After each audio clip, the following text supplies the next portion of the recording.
All right, y'all. Settle down. If you don't know where you are, this is Statistics 101. And I'm your teacher, Life Jennings. In the flesh, baby. Bookshop. Let's go. 25% of all men are unstable. 25% of all men can be faithful. 30% of them don't mean what they say. And 10% of them remain in 20s gay. That leaves you a 10% chance of ever finding your mate. That means you better pay attention to these words that I say. I'm gonna teach you how to expose the 90% and show you what to do to keep the other 10. Rule number one, don't be a booty call. If he don't respect your girl, he gon' forget your girl. If he's in a relationship, and hear what you don't heard, that means hear what you don't do. Tell him that you're celibate, and if he wants some of your goodies, he gon' have to work for it. Rule four, be the person you wanna find. Don't be a nickel out here looking for a dime. 15% of all men got a complex. 15% of all men don't practice safe sex. 20% of them are from homes without a father. So there's a 50-50 chance that you'll marry a coward. Something to think about when you're taking a shower. Something to swallow when you drink your bottle water. I'm gonna teach you how to expose the 90% and show you what to do to keep the other 10. Rule number one, don't be a booty call. If he don't respect your girl, he gon' forget your girl. If he's in a relationship, and hear what you don't heard, that means hear what you don't do. Tell him that you're celibate, and if he wants some of your goodies, he gon' have to work for it. Be the person you wanna find. Don't be a nickel out here looking for a dime. Be patient when he's waiting. You don't gotta settle for that. Leave all that stress alone. Get you a backbone. Stop feeling sorry for yourself. Change is made. It's gonna take time is still wasted. Don't be a booty call. If he don't respect your girl, he gon' forget your girl. If he's in a relationship, and hear what you don't heard, that means hear what you don't do. Tell him that you're celibate, and if he wants some of your goodies, he gon' have to work for it. Be the person you wanna find. Don't be a nickel out here looking for a dime.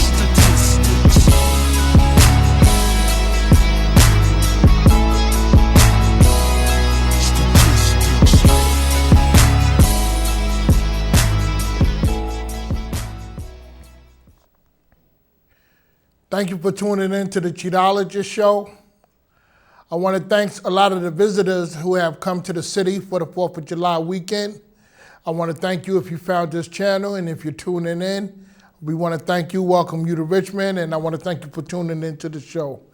I want to thank Martin Stitt, Comcast 95, Verizon 36, Leroy Wilkins Jr. of KaramelEntertainment for the production. And thank you, the viewers, for tuning in. I want to open up with a statement of the night. And that is, you cannot be a husband to a woman who doesn't want to be a wife. And you cannot be a wife to a husband, or a wife to a man who doesn't want to be a husband. Tonight's topic is talk about your problems and save your marriage. Many people ask, do I have a college degree?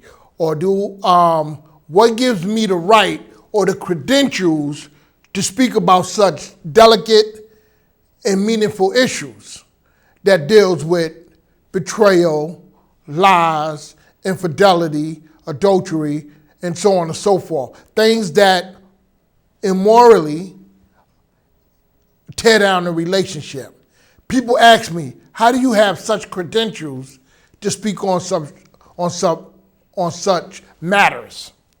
And I personally say, Well, it's very unfortunate that I was a liar and that I was a cheater and that I was an abuser. And I dealt with married men, and I was married, and I dealt with women beyond my marriage.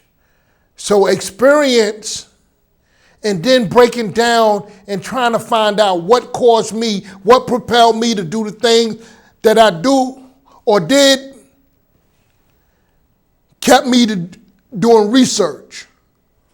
And that's what gives me the credentials to speak about this, because it's unfortunate and fortunate that I know what I'm talking about.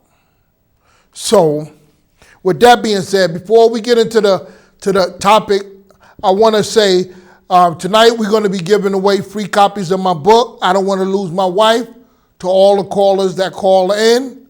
So once you call in, make sure you give the information to the producer, and he will mail out the copies. My way of saying thank you for your support. When a man cheats or there is betrayal in a relationship, when it's discovered, both situations, for the man or for the woman, it often leads to depression, anger, shame, abusive, obsessive thoughts, as you constantly concentrate on what the person did and the betrayal. You dwell on the issue, on the affair. There's an inability to concentrate in your daily life at work. When you're interacting with people, you're really distraught when you find out that the person that you love and the person that you trusted betrays you. You are really affected by that.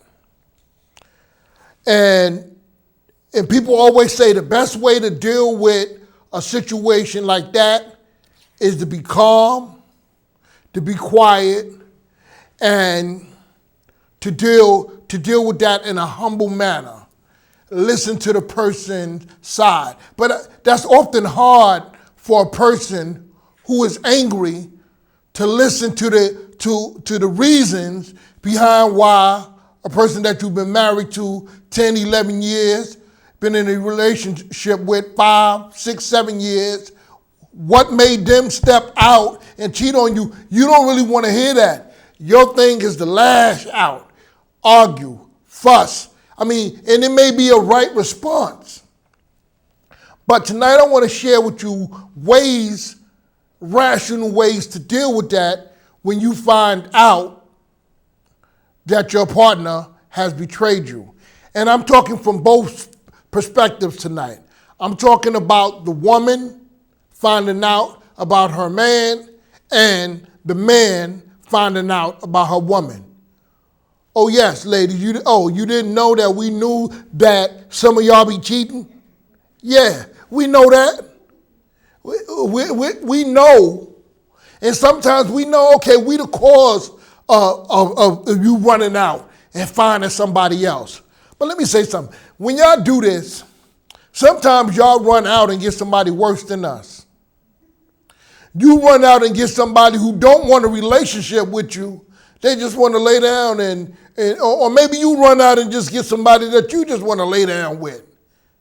But think about the energy that we use when we're upset with our spouse and we run out the house to try to find somebody else to calm us and console us.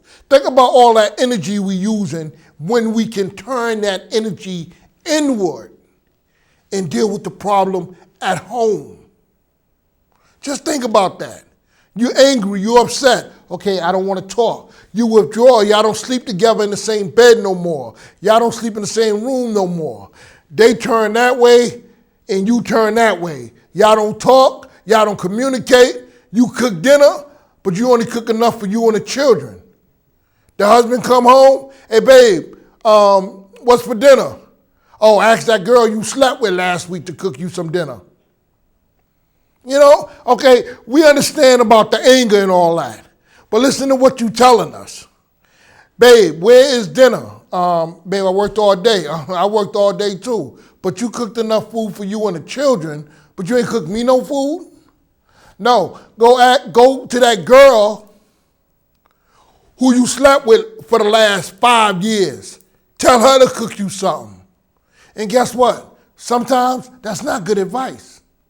Because sometimes men do that. Okay, if that's what you want, I'll do that then. Now, where you going? Don't worry about where I'm going. Then you tell me go get it from Betty Sue? Well, that's where I'm going then. Okay, what I'm saying, we need to address the problems in our marriage. We need to stop talking about divorce. We need to stop talking about separation. We need to stop talking about child custody and this my child and not your child and you're going to give me child support. Look, we need to stop. If matters can be addressed properly in the marriage or in the relationship, that's what we need to do, because we are losing too many families. We are losing too many beautiful women who turn around and live a different lifestyle that sometimes is not normally known for a woman to live, if you get what I'm saying. And sometimes these men turn to situations when matters are not addressed in home. Sometimes they turn to situations too that are very abnormal. Okay. So, like I said, it's a normal reaction that you're mad when you find out that your man or your woman has cheated on you. You argue, you fuss, you threaten separation and divorce and so on and so forth. We understand that. But I want to say tonight that there are problems that forces a person to cheat. Sometimes you focus on what the person did to you, and you don't focus on the matter at hand. Some of us don't even address the problems that propel us to step outside of our relationship. That's what I want to address tonight. I want to talk about the problems that force us, not rationalizing or justifying like it's the right thing to do, but it happens. So let's address the problems that propel us to step outside of our marriage. Once we want to ask ourselves, why do we lie? And if we keep lying, how do we think that we ever going to solve problems if we keep lying? I'm going to take this call and I'll get right back to the discussion.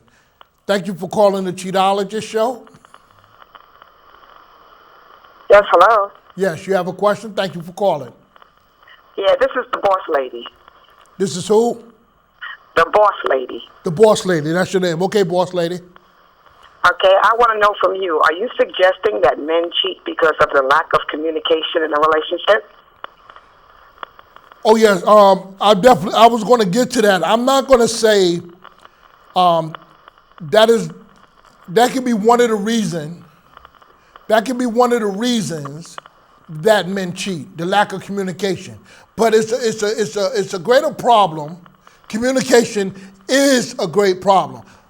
But the thing is, a lot of people don't know how to communicate their problems to their mate. So if you don't know how to communicate, still a problem is not going to be solved. So tonight I want to discuss how to communicate with one another so the problem can be solved. There may be other issues that's going on within the individual that forces him to cheat. Cheating is always a side effect or a symptom of a greater problem. And the only way that you can find out that problem, if you do communicate. Sometimes women talk, men just listen. That's not communication. Men have to talk, women have to talk, not fussing and arguing.